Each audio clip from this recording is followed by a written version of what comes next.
Welcome back to Confessions of a Beauty Boss. Hello. Hello. I think we covered most of our points in our last batch no. content. We're going to have to pad this one out. I've literally got one to cling on to, so we need to make this last before our next guest comes in. Let's make this controversial. Just start talking about something, get some trolls going. I've been trolled for a while. I know. We'll need to think I think of maybe the something. last episode might have a few. Yeah, definitely. They're scheduled in. So we'll talk about that next time because we'll 100% get trolled with them. Looking forward to it. Mm-hmm. That'll be good. So this episode, again, we've probably touched on it before, but I'm right into my self-development books, and they say that you should get yourself a mentor of someone that knows more than what you do in the industry. Mm-hmm. So I think probably for the last few years, I would probably say Leslie Blair's probably been a good mentor for me, because if there's any questions I have, even if she doesn't know it, she tries to find out the answer for me. Yep. But I was trying to think about it and think, I want a new mentor or another mentor this year, probably for the business side of things and coping strategies and maybe how to scale in the future and stuff like that. So we do. I think it's definitely a thought, like sitting down with somebody like that, because as you say, we've talked before about doing the franchise side of the business, you know, like I think and it won't be easy. No. And I think the mentor will teach you how to cope with that letting go of a wee bit, because I think that'll I'll be need our therapy biggest for that. Yeah. Aye. I think that'll be our biggest challenge, will be the not having the control. Again, another wee thing we need to do, and we've talked about this before as well, just in business, everybody's like, oh, you're smashing it, when we're really winging it. And a lot of the processes that we do, we have this conversation a lot, we don't have them all written down and put in place. The majority of them are in here. You know, I do a bit of it, you do a bit of it, and it's getting it all down in paper. And we talked last week again about blocking some time, making it seamless, because if anybody ever had to come in and take over this business or run it or become a manager or whatever, there's standard no operation procedures in place. No. There's like the odd bits and bobs, but we need do the stuff we need to do, the compulsory stuff. Like we're having a standardisation meeting today for the academy, which is because we have to meet these guidelines to be a SIBTAC centre, and we have to, for safety reasons and for the sake of students, we have to do all these things. But who actually does that, where we get the information to pull all that together, is not written down anywhere. So it's definitely something. Well, the standardisation meetings generally work as what's going on, where you're forecasting be, who's doing what in the industry, what's housekeeping and stuff like that as well. So those ones are pretty standard. It's more about how the actual business works from day to day as well. I think it's more of like the academy, we need it, right? But I don't think we'll have as many for the academy than what we need for Urban, because Urban's grown so much over the years and we've changed so much over the years as well. And again, something happens in that and we just tweak it and change it, and we don't write it down anywhere what we're doing or how we're doing it. Even we're losing track. There's some things that, like, for instance, Timely, and we were talking about stuff at reception and you were like, oh, we do it this way, and I was like, oh, I didn't even know that. And then there might be something that I've done and you're like, oh, I didn't even know we did that now. So because we're so busy, we're probably not communicating wisely to each other as well. And if a manager was to come in and try and manage, they would be like, where is anything? No thanks. And how often do you do that? And you should be doing that weekly. And we're like, all right, we do that every now and again because we remember about it. You know, instead of it being a standard process every week that we check how we cash up, or we check how we, you know, change this, or just whatever systems we've got in place. But they should all be written down somewhere. It's back to that time blocking again, isn't it? And making that priority of some of our week every week until it's done, because that's an inspired action towards someone then coming in and taking over and running the business for us. So if we have it in place, when it won't be so scary. No, because I think that's probably a block we've got, bringing somebody in, because we're like, oh, then I need to spend so much time training and we want them to come in and the systems are in place so that when they come in, all of that's routine. And they bring something new, because everything else is routine and it's all organised and managed, and then they come in with new ideas and they can implement new things because they make it better from what it is, or change something because they've done it that way in a different place they've worked, and it's something we've no thought of. So for the operational procedures, we know what they are. We just need to take time and divide and conquer to get it done. But for, like you said, for an actual mentor, like the franchise thing would be great to get someone on board that's used to franchising and just knows the intricacies of how it works as well. So it's finding that person, isn't it?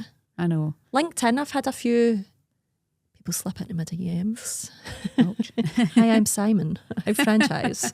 But I just never know how legit these people are. Do you know that way? Are they salesy? Are these pyramid schemes? Yep. Are these part of this kind of a whole, you know, that's what that guy's job is just to go around finding vulnerable people. Yeah. So he makes money off us. Yeah. But does he really God, know? many times have we been hooked into these scenarios. Jesus, the amount of money we've gave away for people that told us they'll solve all our problems. What about that union one? The other year that we signed up to, the guy actually took a grand off us. I know. A grand. And we got hee-haw for Not it. a thing. They didn't even do half the things they No, said they were going to my do. And we didn't husband's hold part them of that accountable. union. So and he's like, I didn't even know you were part of it. Mm-hmm. So there was no correspondence went out. And I'm like, how many other businesses did they mis-sell? Because that is mis-selling. Yeah, 100%. How many times have we been talked into something? I know. We think I actually it's dread to only think the this money. amount of money. So that sounds good. They promise you the world. They promise they're going to get customers through your door. We'll increase your revenue by 20%. Deal. The minute we hear something like that, we should be like, no. You'll know. We've became more savvy to it now, God. but because there was actually, was it through the podcast or something else? Again, no, it was LinkedIn. It was another company that was like, oh, let us give you an hour free business mentor and stuff like that. And then it was literally a sales pitch off. And they were like a dog with a bone, weren't they, after it? Never stopped messaging. And we were just like, no. Thank you, but no thank you. Yeah. So we'll just keep winging it. Just keep paddling every week. Right, let's make that a task.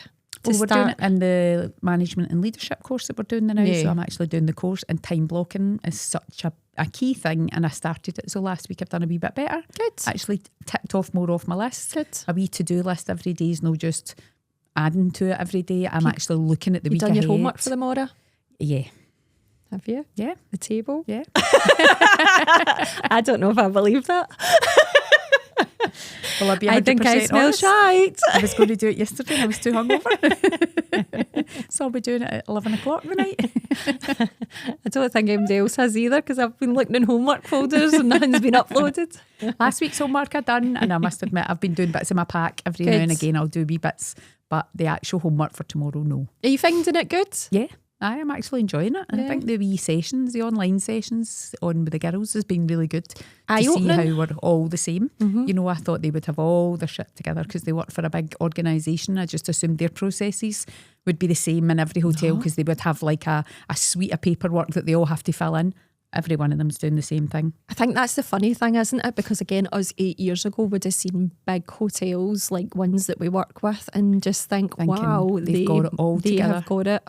They must have systems in every hotel the same. Some of them don't even have an HR department. No. It's wild. No, we've got an HR girl and we're small fry. It is wild. I know. We're like, so what do you do when this happens? And they're like, don't know. I just either work it out or ask my GM. Like, so if you not got a process for that, no. So I know everybody is winging it. Aye. Absolutely, everybody is winging it. There's very few places other than big corporate organisations, I think, who have to have all these processes throughout their departments or all their different companies. But some places that we work with are big players. Yeah. So that's what surprises me. Yeah. You know, they're owned by big corporates. And maybe they do have processes in the background, but when it filters down to the director of the spa or the spa management, it's almost like, oh, you don't need to know that. Just run the department. You don't need to know that. So, which I think's unfair as well. Yeah. Because it's the only way that they can run their departments efficiently if they know the facts and figures. Yeah. So, and again, it's that whole, you know, we think we criticise ourselves for not doing it right or not doing enough or whatever. So these girls are managers of their teams, but they don't have the tools in place. So we're saying we need to put those tools in place for a manager coming into our place. Yeah. But there's big corporate organisations like hotel groups that don't have it either. No. So, but we get it in. We'll get the right person. Yeah. We'll be smart because we've done it all. Work smarter, not harder. It's definitely the plan. So with our time blocking, we'll get the standard operational procedures. I'm going to have a new trainer, so I'm going to have more time. Yep. and let's find someone just to open the idea to franchise in the future. Just so we understand, because we might end up speaking to someone and be like, that is not for me. Yeah. Or that's easier than I thought it was going to be. Or we might be better off just owning the place and just having someone work for us. Yeah. So just opening another one and having a manager and running it, and then we just check in between the two rather than putting it out to franchise. But as I say, it's nice that through the podcast people are reaching out and making inquiries about different areas of the country, because we do need that. We do, because at the moment we're only in Scotland because Scotland doesn't have an apprenticeship scheme. However, what we do would work down south because it's shorter time scales, it's qualifications through an awarding body, a recommended awarding body. We're delivering high standards, so it's not compromising. And the reason it's shorter time scales is we're taking singular qualifications rather than one big qualification. And I think that's where people get confused, because they think, oh, I went to college to do 3 years. 3 years, and it's like, that's because you did an HND and you covered everything. This is just a massage and a facial unit, and you would have covered them over a quarter of that time. So it works the same time scale. It's just because they're not doing all the other stuff with it. And I think there's a lot of spas and things down south that are really struggling, that don't have time to wait. No. For them to go through their beauty. And the standard of therapists coming through these days, we're hearing it off of everybody. And I'm not saying they're all the same, but we are hearing that the quality isn't as good as what it used to be coming from colleges. So, and I think we prepare them for how hard it's going to be working in a spa. We're commercial salon straight away, so they're working with the public straight away. So they're used to like tight time scales, commercially viable times, being commercially viable with your products as well, so you're not being wasteful. So and then they're right into it. Whereas when they go through college, it's such an easy pace. It's a slow pace, slower pace, and they're not really dealing with the public a lot. So then when they come to actually doing it and realising that they're going to be doing 4, 5, 6 hours a day of massage or facial, they're not ready. So even when we're interviewing for people coming on the course, we're saying to them, are you prepared for this? Do you realise, what you're going to be doing when you qualify? It's no walking about in your beautiful uniform in your big beautiful spa. It's hard work. It is hard work. And I think as well, nothing prepares you for that. Even our intense course, some of them are still shocked at the other side of it. But as you say, it's a slower pace in college, and a lot of college lecturers, I'm not saying them, again, I know quite a few college lecturers who have a salon and are lecturers, but there's a lot that don't, and they're not up to date with the industry. So what happened in the industry many years ago isn't what happens in this day and age. So we are modernise our approach of delivery. How many times have you changed the course in the last 3 years? Just to tweak it, to make it better, just to make it more current, to make it the girls more aware and cover everything that they'll need to know that reality is when they get out to spa. And I think that's what sets us apart as well. I think that's where the kind of stress comes from, getting the right trainer in place. I don't want just someone coming on to pass and it's not just passing our students because it's an external examiner that comes in, but just to get them through the course. I want the students to enjoy their experience. I remember certain lecturers from my college fondly and some not so much. I want people to remember back when they first started out and being like, that was such an amazing place to train, and my lecturer was so helpful and so kind, knowledgeable, and really and understood what I was going into and helped prepare me for it and know what I was going to be doing. And I think that's where some people don't get it when they're like, oh, you're being choosy, or there's Jenny again. It's not just about that. It's about I really want these students to have a nice experience with us. So that's a tough one, isn't it? I know it's hard, isn't it? I know. Because there'll be people that will come that are just, their personalities just not aligned with us, and that's okay. I know, that's it. They're maybe better fitted to somewhere else. Like a college or a different institution, or just delivering one type of course, whereas we do CPD and the qualifications. Well, you've said yourself, the candidate that comes, even for bank, there's girls that don't suit the qualifications or don't suit the CPD. They go into different kind of categories for that. So, and again, that's all right. And that's where the passion comes out, and that's what makes the course more enjoyable, because when they're delivering it's like when you're in doing treatments, there's certain girls that don't like doing pedicures or whatever, so we're like, right, okay, don't do them. Yeah, we try and put the girls into their kind of a category of what they love, because then they'll get a better client will get a better experience. Treatment. It's like the girls that do nails absolutely love it, and they're so passionate. They come up with so many ideas. Nail art, they're always thinking, they're always checking what's going on and what's the new trends, and then delivering it. So they're on trend before the trends are coming out. We've got pictures up, and I see it on the kind of accounts that we follow. I see what the trends are coming, and then I'll see one of our girls posting a picture of that trend, and I'm like, they're on it. It's the same with all the departments though in our place, like the holistic girls as well, all showing each other different techniques of how they massage. So because I'm from an era like Caitlin and Jennifer, that we were all taught with hands and not forearms, whereas the younger ones that are coming in are more doing forearms. So it was like getting that nice balance between both as well, because they both have a place. So. And the forearms helps with their hands, and and the wrists. It's doing them good so that they're not straining more for longevity when they're doing treatments. And then bringing in things like whether it's Reiki or bamboo, it's another way of them not having to just use their hands. Caitlin with KCR, so as it's just bouncing off each other. I keep forgetting about that. We actually need to promote that more because it's such a nice treatment. About that. I need to get one. Could be doing me getting stretched. It's actually such a really good treatment. How you feel after it blows my mind. How grounded you feel and how straight your body feels, and it's just, I know, we need to talk about that more. We should both get a treatment and talk about it on here one week. How we feel after it. And we're not just getting a free treatment. I'm genuinely seriously thinking we really should talk about it more. I know, we should.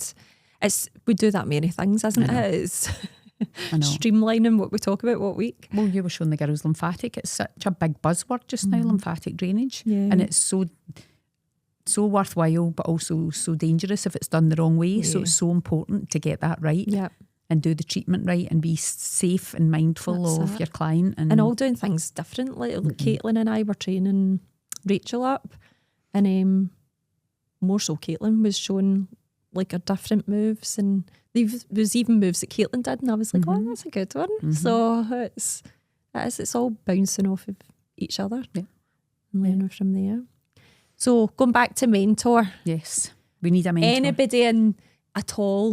Anybody in the world, who would you want to be your mentor? Oh, that's a good one. There's a few probably now. I love Dragon's Den. I was going to say Dragon's Den. I love Peter Jones. I know. See, I like Peter Jones, but also like Sarah Davis, because I always find she's very personable as well. Relatable, She's hard ass, but she's kind as well, and she'll give opportunities and things like that. And I love what she's done. She's built it up in her crafting industry and all the different things that she does. And then you bring in your new ones. Tiny Tempa was on it the other night. Was it? I was like, aye. I've not seen it for a while. Is Stephen Bartlett still on it? Aye. I used to love him. It kind of irritates me. I'm not so much myself. It gives me the ick. Not that I ever fancied him, but I don't know. I just find him a bit false now. No, I loved him. I must admit, I loved him when he came out and at first when he did his podcast, but now I just find him a bit condescending. I don't know what it is. There's something about him. On him. No. And then you're more kind of realistic, you're more kind of around us ones like Caroline Hirons, obviously, or Skin Rocks. I love how she's been in the industry a long time. The reason she's doing what she's doing is because she wants people to succeed. She wants the one-man salons to succeed. A lot of big skincare companies come out and they just want the top spas, the big stores. They just want it to be for elitist people. Whereas Caroline's like, no, she's a therapist. I was a therapist and I wanted those brands and they wouldn't give me them years ago. So I'll never exclude anybody from that. And, she's taken it fast and globally, but she also does other things. But going back to what's going on behind the scenes, I'm pretty sure it's not all streamlined and easy. I bet you she is living on her nerves just now. Having to put processes in place as she's building the business. She probably didn't have all the processes as she started this, and it's just went boom. And now she's rapidly. Like catch up, and having to recruit people into her teams and the right to people. help her. Yeah. What about you? I was kind of thinking of Dragon's Den as well. I do like Peter Jones. I don't know, I know this sounds like a wacky one because it's not even business. I love Paul Brunson. Aye. And it's not from a business point of view. I think that's more from a mental health point of view, just to keep like the Because you need that. Uh-huh. Because you need that if you are going to be in business. I'm sure a lot of business people out there have got their wee guru, their calming guru that keeps them grounded or helps them with mindset or, like helps them how to put processes in place or whatever. I wonder, it would be interesting to speak to people like that and say, do you have a mentor? Who's their mentor? Well, he was the one that said to Francesca Amber about, so she read something to get mentors and she asked him and he said yes. But I think he does have a mentor as well, and it's basically like everybody should have a mentor. Everybody should have one. Regardless of what scale they are in the business. And who would that be? It's interesting to think of the big people and the big famous people. Who's Gordon Ramsay's mentor? I know. People that are powerful, successful, going around the world and looking like they're smashing at everything that they do. Do they all have a mentor? Maybe don't. It kind of sounds like his drive comes from his kind of childhood. He didn't have a great relationship with his dad and stuff like that, and he didn't succeed in school and kind of was made to feel that he wasn't good enough. So I think that's where his drive comes from. Yeah. But mentor wise, I'm trying to think. I watched his son done that rich man poor man type thing. Remember? Years ago. We watched it years ago where his son went back and lived in the old house that he grew up in and things like that. So, and that was really interesting. The take that Gordon Ramsay gave on that was talking about, the relationship he had as a young boy and there was nobody there and he was driven to succeed because of a kind of crappy childhood, basically. His mum worked multiple jobs and Stephen Bartlett's the same story. Yeah. Stephen Bartlett, his mum he brought got chucked out because he left uni. His mum was just like, nah, look at him now. I know. That's it. It's just, I say my drive comes from the fact that I get laughed at when I said I was going to college, and then the amount of people over the years, when you've been in certain circles and you kind of say that you're a beauty therapist and you're kind of not laughed upon, but it's almost dismissed almost. Yeah. Just kind of you're not valued into the conversation. Yeah. So I think that's where my drive comes from, just to prove it everybody wrong. Someone tells me I can't do someone, that's all I need. So, because I'll do it. On. Yeah. Anyway, mentors. I know. Do you know that there's people that I may have, I'm not going to say names, but there's people that I probably would have thought about in the past who maybe own bigger brands that we've maybe been in their company. And then after being in their company, no thanks. Aye. Controversial. Yeah. Just know it all, not open to other people's perspectives, dismissive. How they handle themselves. The big I am. Just not a vibe, no. You want somebody that you do genuinely look up to. And someone you can bounce off of and someone that you can ask anything. Like, I think that's why I love Leslie so much, because I'm like, this might be a stupid question. And she's like, there's no stupid question. We say that all the time as well. But like, if you don't know something, how are you going to find out? And she is a great one for, she is also very honest and be like, I don't know that one, but let me try and find it out for you. Yeah. And never just pretend. And she surrounds herself with people in the industry as well, that are kind of almost like mentors to her. She'll say that, the people that she meets on a daily basis that work round about her, and she's like so respectful of their knowledge, and where they've come from and how they've built their businesses. And she's a great connector as well. She's done so much for us over the years because she's connected us to so many different people as well. I'm hopeful in the future that we're those people to someone.